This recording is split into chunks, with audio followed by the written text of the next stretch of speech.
Hey, this is Ray with Greenscape, bringing you the honest truth about the Z-Spray. We have ran it for an entire season and probably about a third of the next season before replacing it. And we took several videos along the way just showing what it can do, what it can't do. This first video gets interesting real quick. We're doing the backyard here, which really isn't very interesting, but we trim in with the regular nozzles and then do the high pro nozzle for the rest of the yard. In this one we are running the intermediate tires on the Junior, which is supposed to give a lot better traction, and it does. Unfortunately, it's not good enough. Now here you can see we're running fast forward just to make this portion a little bit quicker. I started out with a scene here that's fairly uninteresting just so I would have time to do an introduction. So,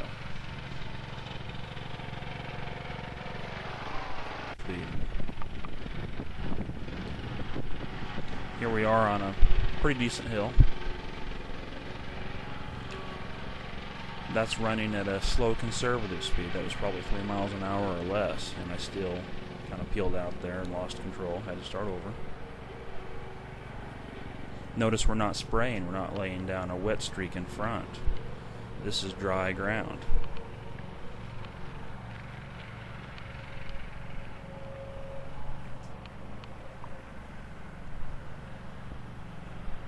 Zspray and many others tout their effectiveness on hills.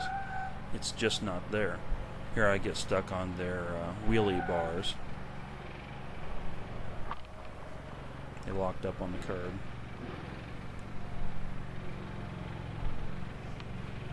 And you can notice me crabbing down the side of this hill because you can't go straight. If you try to go straight, the casters will turn downhill and you'll roll into the street. Again, this is a conservative speed. I'm going to do a second pass where I try to maintain a full speed, 4 to 5 miles per hour. That's an application speed. This is what all of the equipment is calibrated for.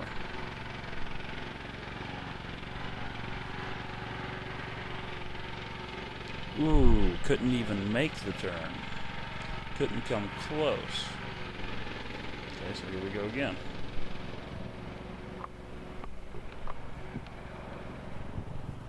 This ought to be funny. Yeah, it just keeps going straight. The casters are pointed downhill. There's no weight over the back tires. There's nothing you can do to turn this thing when it's on a hill and pointing even slightly downwards. Luckily, this is a nice thick yard we've been taking care of for a long time, and we're not actually doing any damage to the yard. But look at this, the back wheels are spinning backwards, and it's still going forward. I mean, can you believe that? Crabbing down the side of the hill again.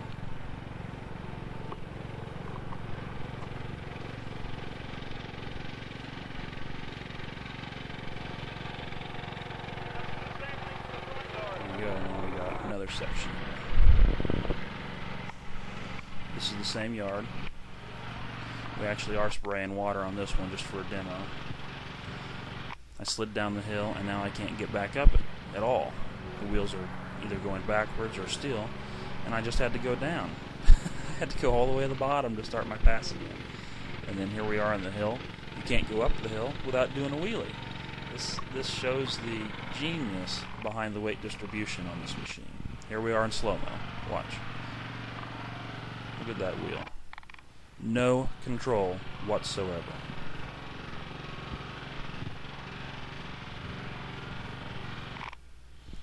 Still can't get it.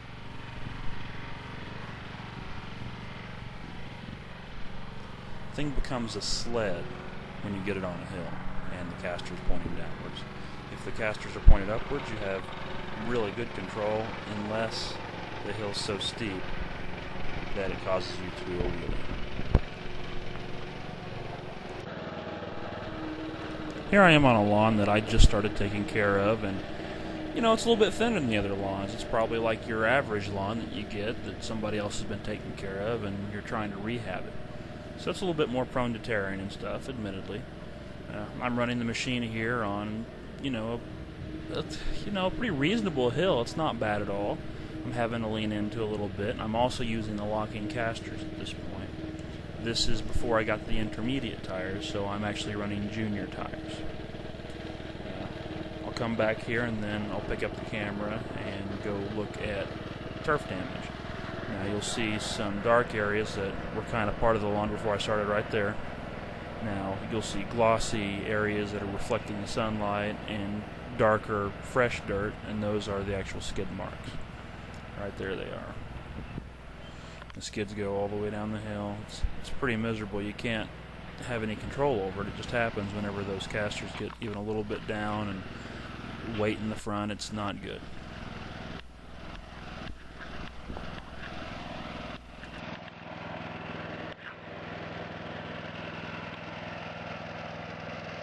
I think this is about the best way to move a Z-Spray. I keep it on a tilt trailer with pro lockers. I just unhook the pro lockers, takes about half a second, pull away, and I'm working. It's the same way to load it up. I pull it onto the thing and make sure the pins are down, and it's done. No time for loading and unloading. I'm running most of this in fast forward, like right now, because if I didn't, this would take forever. I think I spend about 15 minutes on this lawn, and that's just way too much for a video. I will slow it down for key points. But you can see here that it's kind of bouncy. That's something that I've noticed with the Z-Spray, is that it really doesn't take bumps too well. It lifts up the front end, and when the front end goes back down, it catapults you off the back end.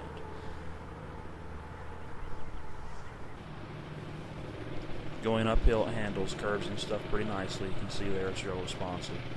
Here, in a minute, I'm about to go downhill, and it's totally the opposite. I start crabbing and doing all kinds of stuff with the machine to try to keep it straight. I'm trying to run at full speed so I get a good application rate. That's probably around 4 to 5 miles per hour. Here we go, going downhill. It's kind of rough there. The back wheels start to drift is what happens. Taking my time around this tree. I turn uphill because if I was to try to make that turn downhill, I'd lose control. And here we're going to normal speed because I'm about to hit a fence, and later on I'll show it in slow-mo. There it goes. Now you can't see it there, but my back wheel was actually spinning, and I was trying to correct. I could not avoid that fence.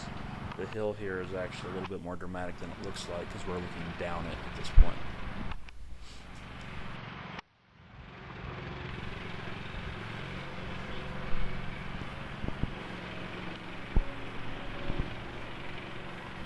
Here's the slow-mo.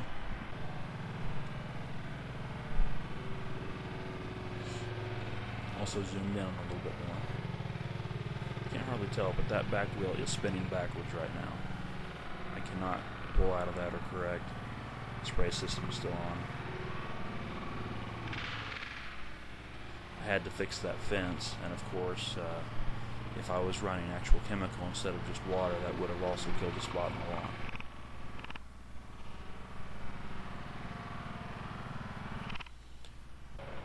Here we're finishing up the lawn, running in fast forward.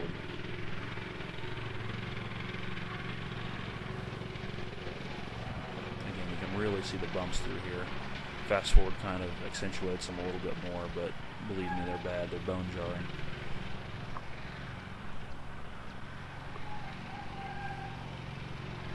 And here we start to use the High Pro nozzle. I trim in with the regular and do the middle with the High Pro. You can see it's not really suited for this machine because of how they have it attached. Look at it, it's shooting up, actually. The High Pro nozzle is not supposed to shoot up in the air. You can imagine what that does for your drift. It's supposed to shoot down. As far as I can tell, Rich hasn't come out with any kind of a kit to fix that. They didn't engineer the High Pro nozzle. They just stuck it on the front of the machine because of demand. And of course, the people who are using it on the Z-Spray aren't particularly happy with it. They don't think it's that great of a nozzle. Well, when you get down level with the machine like this, you can see why. I mean, it's shooting up at probably a 30-degree angle. The wind catches it. It's horrible. Not good. I didn't even realize it until I'd seen this video after shooting it. There you get a real good shot of it again.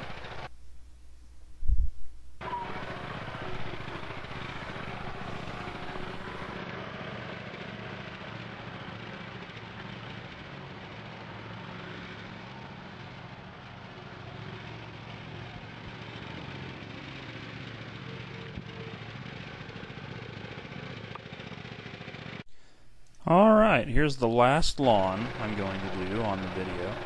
Here I am going up a hill. I have to jump off the back in order to keep the wheels down where I can get a good application made. It cuts a couple times. Here I am on a bumpy yard, and there goes the hose reel, and as soon as it hits the ground, it reels out.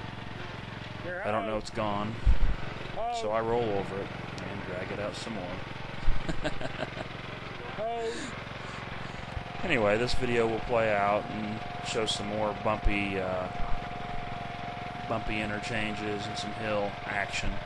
But, you know, I really appreciate you watching this video. I hope you guys have learned something, and I'm going to continue making these. I still have the Z-Spray this time, and I've got some more things I want to demonstrate. And eventually, I want to do a head-to-head comparison with the T3000, which honestly, in all of these situations, all of these lawns, it is doing much better, especially with hills. I don't expect you to believe it until you see it, so watch for the video, and we will go from there. You know, I've got a little bit more of the Z-Spray footage, too, I might work in that I've already taken, including me hitting 2 other fences. So, anyway, it's good on straight level stuff, not so good on hills. Thanks a lot. See you guys next time.